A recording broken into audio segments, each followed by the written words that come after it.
Dolores? Ma sei Dolores quella di Catalan TV? No, la sorella. Ciao, come stai Dolores? Cosa fai qua a Sardinia Open? Di. A me piace il Sardinia Open, vengo tutti gli anni a vedere le partite.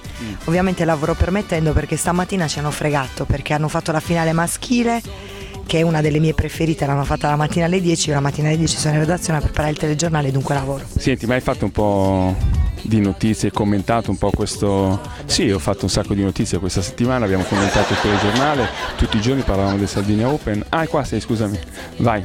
Cosa avete fatto? Un sacco di servizi su Sardinia? Avete parlato bene dell'evento o facevate la critica? Di. Criticavamo molto, soprattutto Gli inviati. E Paolo?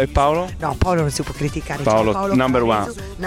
Immagini number one. Manda i Paolo baci, fa sì con la telecamera. Fa sì. Sì, adesso dici una cosa e poi te ne vai. Sì, grazie. Scusami, prima che ci sentano. Ma ci sono in giro dei bei ragazzi qua che ti... Caspita. Hai già adocchiato qualcuno? No, non adocchio perché essendo sposata non adocchio, ma vedo, perché sono sposata ma non cieca. Adocchia vedendo lei? Non cieca di Praga, Di Praga. Di. Ma quindi bei ragazzi ce ne sono? Caspita. Senti, tu come lo valuti un bel ragazzo?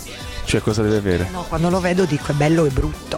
Ma esteticamente o perché ti trasmette qualcosa? Perché lo vedo, a primo colpo d'occhio mi trasmette qualcosa. È bello sentire Dolores che dice un sacco di cazzate. Grazie Dolores. Senti, vuoi salutare qualcun altro? Sì. Tuo marito? Sento casa, ciao mamma. Ciao Dolores. Non l'ho mai fatto, ciao mamma. Ciao. Sempre il solito. Che fai? La faccia alla mia. Buon pomeriggio. Ciao Dolores. Andiamo a fare cose serie adesso, dai. Noi che sogniamo i tropici,